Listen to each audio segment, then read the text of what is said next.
Pag-iisahin na ang bayaran ng toll fee ng mga motorista sa NLEX at SCTEX ngayong Semana Santa. Yan ay para maiwasang maulit ang matinding traffic noong magbabagong taon dahil sa kilo-kilometrong pila sa mga toll gate. Live mula sa North Luzon Expressway, may report si Marisol Abduraman. Marisol. Makiayo na nga ng Manila Tollways, ng Tollways Management Corporation na maulit nga ang pangyayaring yan noong December 2014. Kaya naman bilang paghahanda ngayong dagsa ng mga motorista nga dito nga nadadaan sa NLEX at SCTEX ngayong Semana Santa, ipatutupad na nila ang Express Exit Scheme. Katakot-takot na traffic ang bumulaga sa mga motoristang panorte noong December 28, 2014.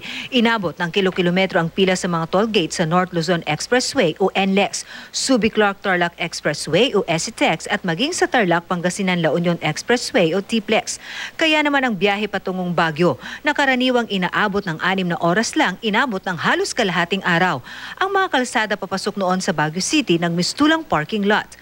Kaya para maiwasang maulit ito ngayong Semana Santa, pag-iisahin na lang ang bayaran ng toll fees sa NLEX at SCTEX.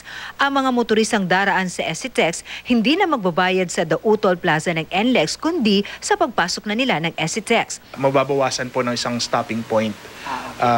Hindi na kailangan huminto ng mga motorista doon sa Dao kasi nga ang susunod na ang transaction doon na sa SCTEX, Mabalacat SCTEX.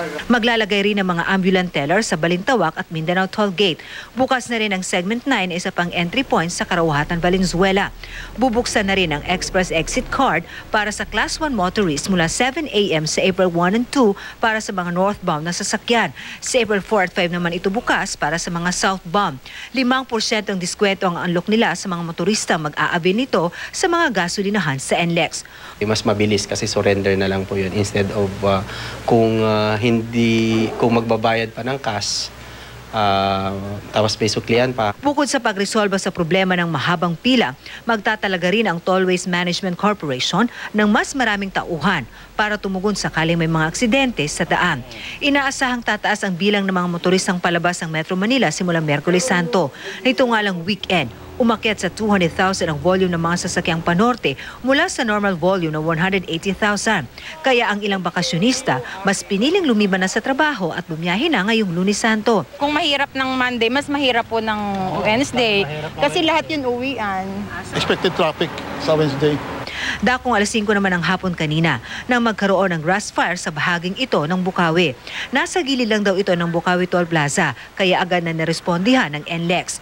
Fortunately, hindi siya nag-cause ng traffic doon sa area. Pero walang mga motorista na wala naman po. Wala akong none that I know of na wala kasi wala akong na-receive na report. Inaalam pa ang sanhi ng sunog na umabot ng 1 oras. Nakunan din ang 2 lalaking ito na nagsusuntukan sa gitna ng grass fire. Wala pang detalye ang NLEX sa pinagmulan ng away.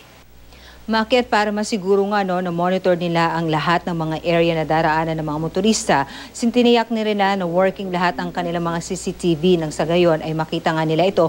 Maliban pa yan sa additional personnel nila na naka-duty mula Thursday hanggang doon sa pagbalik ng mga motorista sa Sunday. At tuloy-tuloy rin ang kanilang pagpapatrolya kung sakali man na merong mga motorista na mangailangan ng kanilang assistance. At dahil sinasabi nga nakaraniwan na raw ang mga aksidente kapag ganitong napakadami ng sasakyan sa kalsada, ang kanilang paalala ay i-maintain ang safe braking distance. Maki? So talagang ang problema lang na natukoy ng pamunuan ng expressway ay yung dating sistema ng bayaran ng toll kaya nagkabuhol-buhol.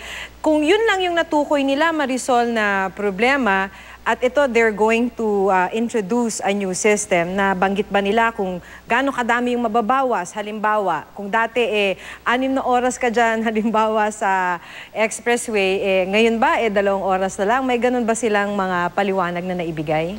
Actually, Maki, wala silang naibigay sa atin na definite kung ilang oras talaga ang may babawas. Ang mangyayari kasi, this will be the first time that they will be implementing the scheme. But one thing is definite dahil mula sa open system dito sa Balintawak Toll Gate nga, ang next na pupuntahan ng mga motorista, especially mga cash-paying motorists, ay doon na sa Mabalacat.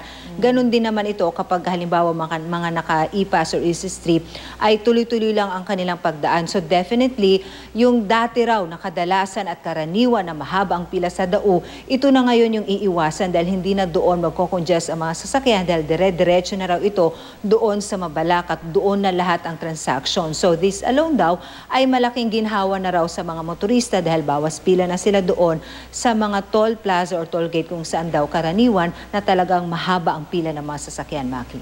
Parang napapadalas yata yung grass fire dyan sa NLEX, Marisol. So, may sapat bang kakayahan yung pamunuan ng NLEX para maapula yung grass fires? Oo, Maki, lalo na ngayong napakainit ng panahon, isa raw talaga ito sa kanilang binabantayan. Kaya naman kanina, nung nagkaroon nga ng grass fire, although hindi naman ito sa loob talaga ng expressway nangyari, pero ito ay nasa gilid lamang ng kanilang Bukawi Toll Plaza, ay talagang agad daw nila itong nirespondihan dahil malaki pala ang factor nito, Maki, sa mga motorista dahil yung usok ay nakakaapekto sa visibility ng mga motorista.